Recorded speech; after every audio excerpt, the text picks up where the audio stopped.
Last lecture में हम class 10 के case study based question solve कर रहे थे। उसी लेक्चर को कंटिन्यू करेंगे। नेक्स्ट क्वेश्चन है हमारे पास 38। Aditya plantations have 2 rectangular fields of the same with but different length.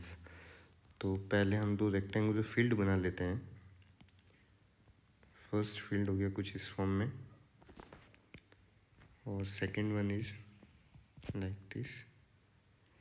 क्योंकि दोनों का विथ हमें सेम लेना है तो विथ हमने मान लिया कि x है, एक का लेंथ y ले लेते हैं, एक का लेंथ z सपोज कर लेते हैं। ठीक है, उसके बाद हमें नेक्स्ट लिखा दिया required to plant 168 trees in the smaller and 462 in the larger field. तो y या z में से हमें किसी एक को पहले कंसिडर करना पड़ेगा smaller. So let y is less than z।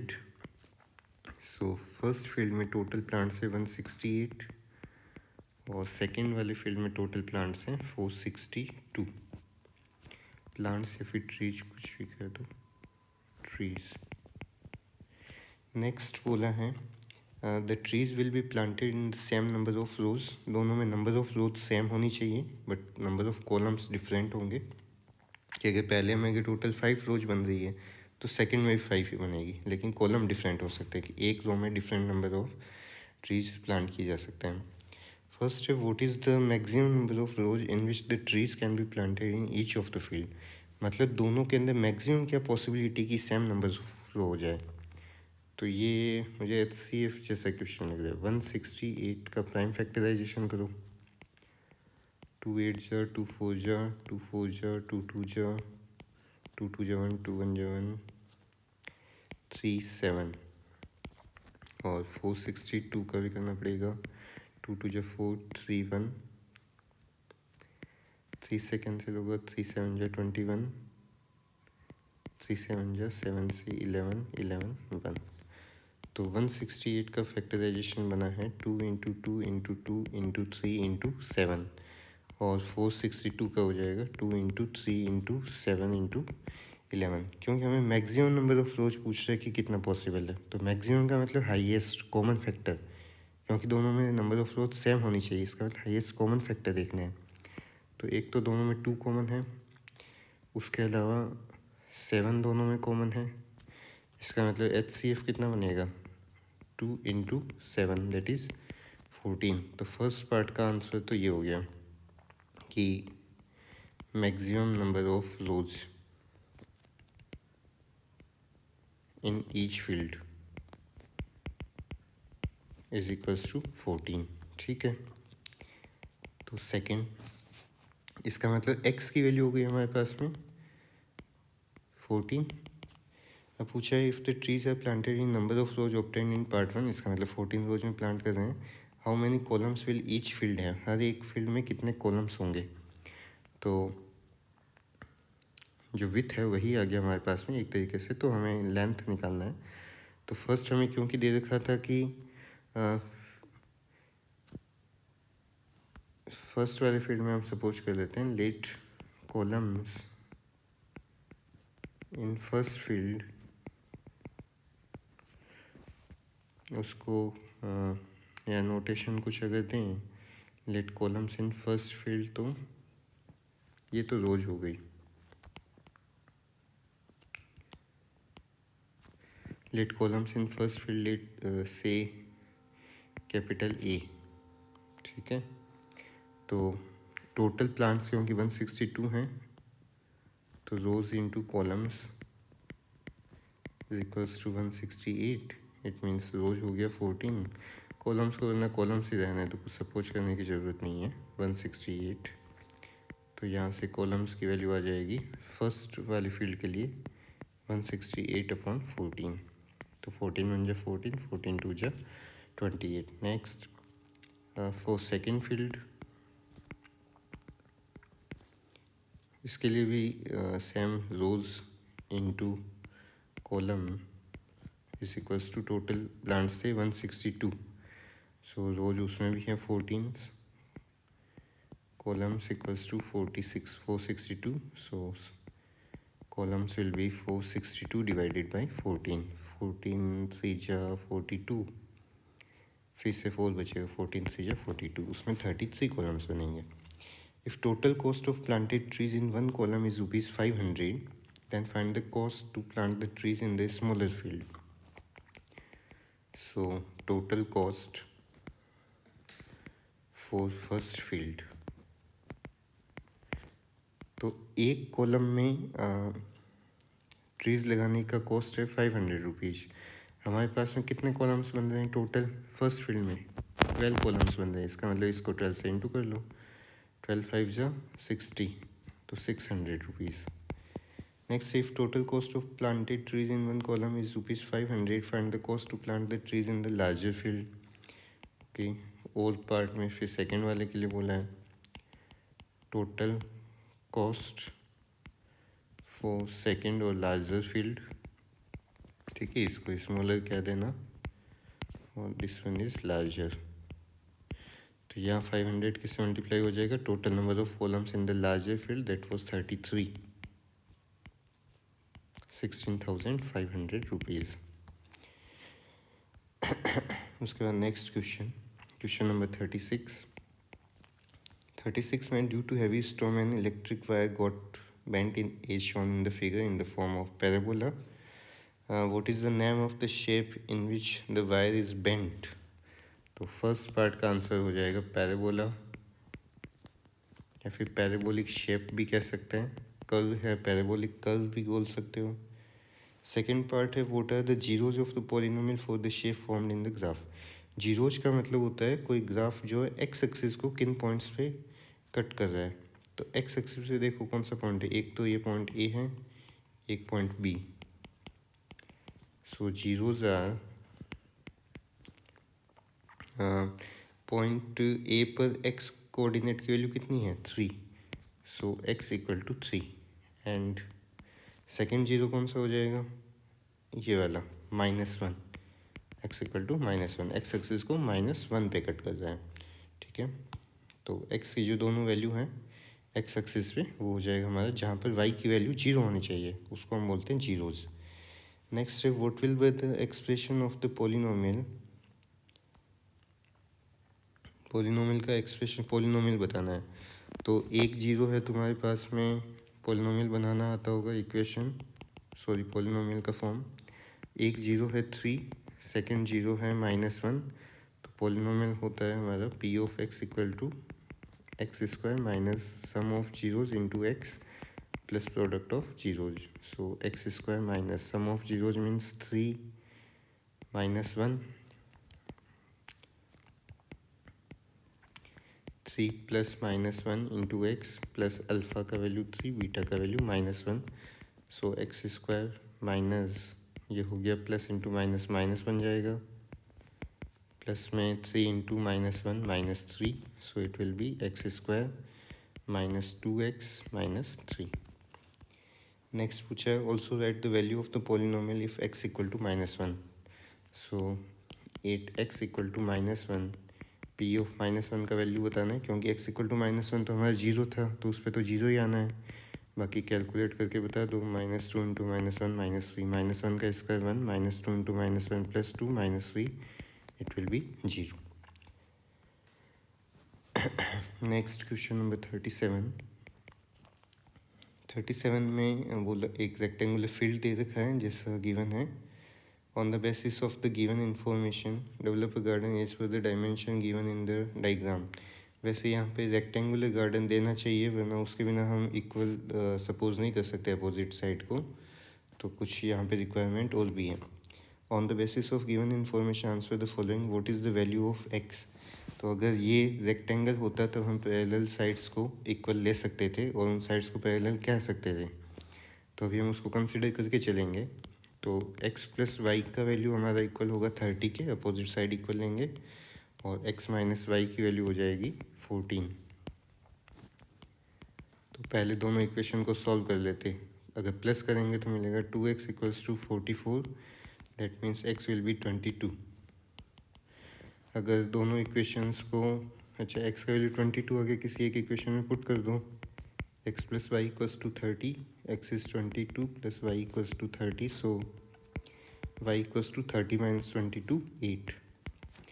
तो x का वैल्यू आ गया 22, y का वैल्यू 8। तो ये हो गया फर्स्ट पार्ट। इस सेकेंड पार्ट। नेक्स्ट थर्ड पूछा है, find the total cost of laying grass in the garden if the cost of laying grass is 110 per square metre. तो पहले तो एरिया निकाल लो गार्डन का। Area of garden is equals to length into breadth. तो length दे ही रखा है 30, इंटू में ब्रीथ दे रखा है 40, L into b, so 30 into 14, 420। Unit क्या होगा इसका? Metre square. Cost of laying grass, तो घास उगाने का चार्ज उसने दे रखा है ₹110 per square metre. Total area है हमारा 420 मीटर स्क्वायर, तो उससे इंटू हो जाएगा। तो 0 11 2 22, 46,200 रुपीज़। ठीक है। Next question, question number 38।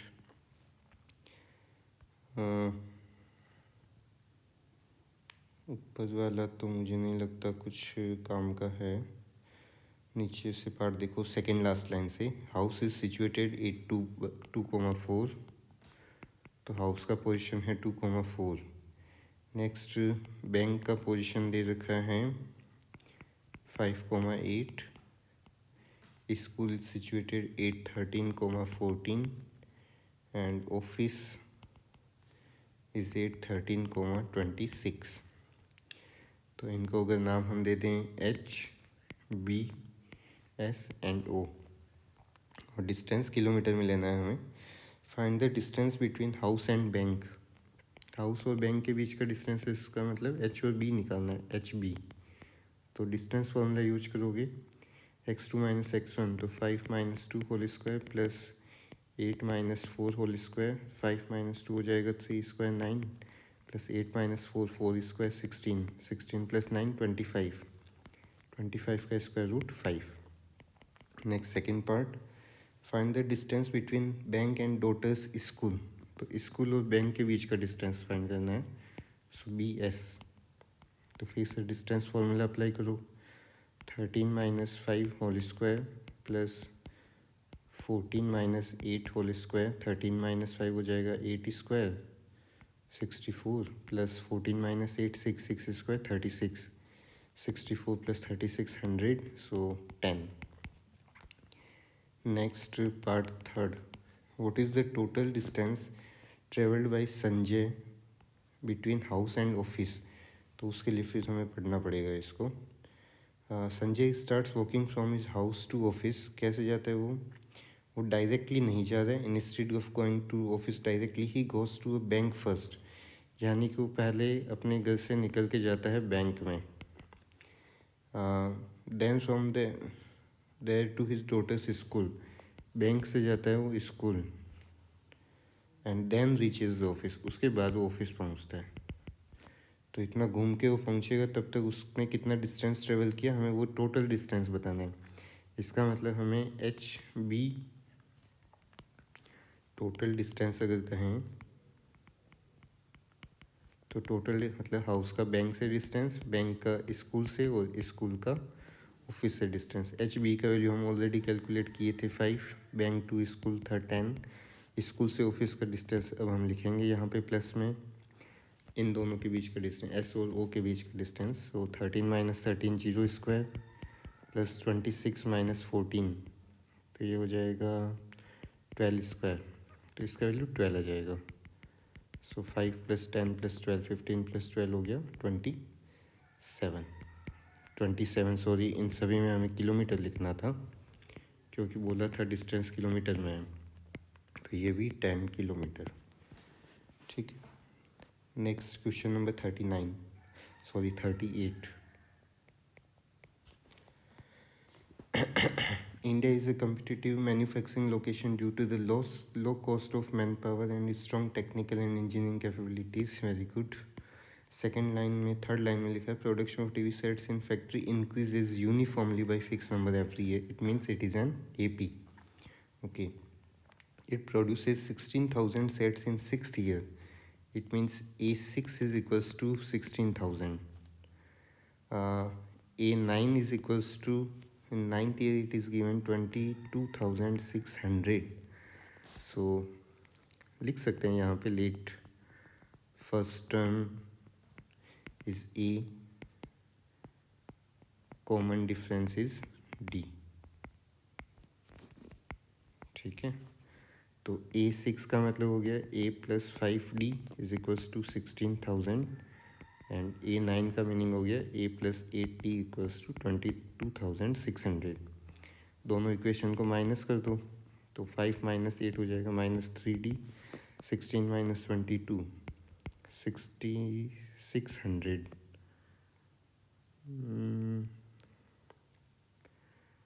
6,600, हाँ माइनस में लेकिन। सो डी विल बी 3 2 जा 2200। डी का वैल्यू हो गया 2200, तो ए का वैल्यू कैलकुलेट कर लेंगे। A+5D हमें गिवन है 16,000, A+5 into d is 2200 equals to 16,000। तो 5 से मल्टीप्लाई कर लो, 11000। तो ए कैलकुलेट करना है तो 16,000 में से माइनस कर देंगे 11,000 को, तो बचेगा 5,000। तो ए का वैल्यू मतलब फर्स्ट टर्म हमारे पास में आ गया 5,000। Find the production in the first year. Okay, first part completed.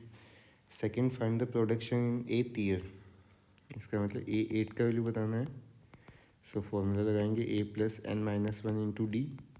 ए का वैल्यू 5,000 प्लस एन का वैल्यू 8 है, तो 8 - 1 हो जाएगा 7। डी का वैल्यू 2200। सो 5,000 प्लस 7 2 जा 14, 15400, तो 20,400। ये आ गया प्रोडक्शन 8 ईयर का। Find the production during first 3 years.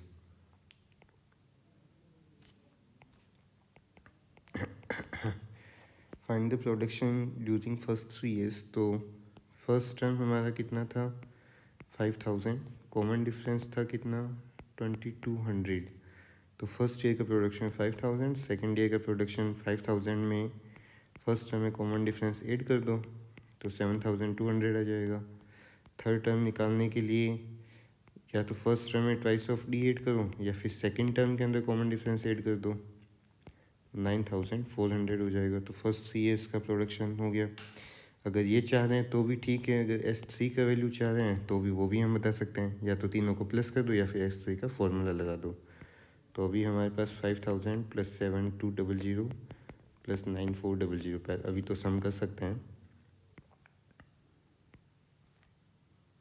21,600। First 3 years का टोटल प्रोडक्शन है ये। In which year the production is 29,200। In which year? It means AN is given 29,200. So formula लगाएंगे A+n-1 इंटू डी 29,200। अगर total दिया होता तब हम सम यूज करते। सो A is 5,000 plus n-1 into D का वैल्यू था कितना 2200, इक्वल में है 29,200। सिंप्लीफाई करने के लिए कर सकते हो, सभी को 100 से डिवाइड कर दो। जैसे मल्टीप्लाई करते हो इक्वेशन को वैसे डिवाइड भी कर सकते हैं। सो n-1 2200, ये भी 100 से डिवाइड हो गया, इक्वल में 29,200, ये भी 100 से डिवाइड कर दो। तो सब में जीरो कैंसिल हो जाएंगे, तो हमारे पास मिलेगा 50 plus n-1 into 22 equals to 292। अभी 2 से भी डिवाइड कर सकते हैं चाहे तो। 2 से डिवाइड करोगे तो 25 प्लस n-1 11, ये बनेगा 2 1 जा 2, 2 4 जा 8, 2 6 जा 12। अभी सिंप्लीफाई करना ही पड़ेगा। 11n-11 equals to 146। ये तो ऐसा क्वेश्चन पहले किए थे। 11n equals to 146 plus 11 minus 25, तो 157 माइनस 25